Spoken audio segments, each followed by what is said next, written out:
Go yourself. Everyone's trying to figure out what Elon Musk was thinking when he told advertisers to go F themselves at the New York Times Dealbook Summit yesterday. And it brings me no satisfaction to say this, but this doesn't surprise me at all. Here's what he said. If somebody's going to try to blackmail me with advertising, blackmail me with money, go yourself. Andrew Ross Sorkin can't believe it. Go yourself. Is that clear? So that is an unbelievable thing to say, completely shocking to everybody.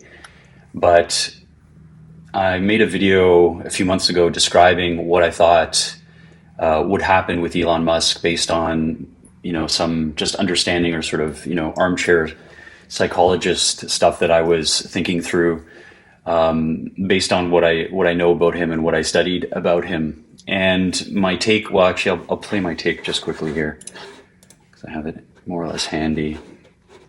Well, I'll summarize it a bit, but checks are out, the bad behavior is escalating, and all that negative, repressed energy, all that anger is starting to come out. What I'm saying is that there's only possible three different outcomes here. One is that this negative energy, this part of him that he hasn't come to terms with yet, that's like very young and very kind of angry, consumes everything in his life. The other one is that he leads a life of harm, so it's just a different kind of level of scale of that first option. So he doesn't destroy everything he's built, but he's a net negative on society, which is a very different trajectory than what he was on before. In the video, I talk through why that early part of his career of all the achievement and all the good stuff is part of this story and how it ends in this way for a lot of people.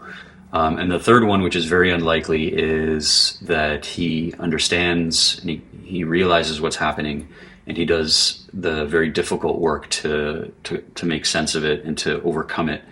That's very unlikely for someone who's achieved as much as he has, because it ultimately requires giving up on a lot of the things that he's been praised for up until now. So the things that were interesting also in this interview, he talked about the demons in his mind. These demons of the mind, are, for the most part, harnessed to productive ends. Okay, so let me ask you a question but that doesn't mean that once in a while they, go wrong. He said that they've been harnessed to productive ends, talking about Tesla, SpaceX. Andrew Ross Sorkin asked him about a quote he had from the Joe Rogan podcast where he said his mind was a storm. I'll play that in a sec here. He said, "My mind is a storm. I don't think most people would want to be me. They may think they want to be me, but they don't know. They don't understand." What did you mean by that? What was your mind being a storm? And I think I have known you for quite some time. I think it is a bit of a storm. Yes. Yeah, in as much as a weather metaphor makes sense, my mind often feels like a very wild storm. And Sorkin asked him, "Is it a happy storm?" And Elon said, "No," which makes sense. The paradox of the storm and these demons that he's talking about is that they're the reason they're the driving force of all this energy that's required to achieve everything he has, the amount of sacrifice that he's had to go through. And that's a huge part of it. So if you remove the demons, you also remove the energy that's driving all this achievement. And that's a paradox, obviously, to deal with. I think we should understand this about figures like him, that rarely, almost never, do you get the benefits of people like this without the bad behaviors at some point. And that's important because we have to have some empathy for figures like him. It doesn't mean we accept what he's saying and there's no consequences, but it means that we sort of don't come down on them very hard, because in a way it's like coming down on a child. Carl Jung was a famous psychologist. He talked about these unconscious forces that act on us. And he said, until you make the unconscious conscious, it will direct your life and you will call it fate. And Elon Musk actually references this in the talk here. This goes to actually the interesting of power and leverage. Let the chips fall where they may. Let the chips fall where they may. Can I ask why? Let the chips fall where they may is an interesting way of saying, basically, we'll just see what happens. We'll put it in the hands of the universe, in the hands of fate. And Carl Jung's message about that was really just to say that as long as we don't acknowledge these things, they will control us. And to the degree that they're negative forces, they're going to have destructive effects in our lives. And he has this other quote here that I really like. It says, it's often tragic to see how blatantly a man bungles his own life and the lives of others, yet remains totally incapable of seeing how much the whole tragedy originates in himself. So what we're seeing now, and what I think we'll continue to see, is Elon Musk's demons dismantling his life slowly. But there's hope for this. This isn't like a guaranteed thing. There is a possibility that he comes to an understanding of these powerful unconscious forces, and he sees that they exist together with the person that he kind of is in his own mind. So there's actually this duality to him, which is normal. It's in all of us, if we can stop and recognize to see it. And he does the work to, as Carl Jung would say, like integrate these things together so that they can sit there together.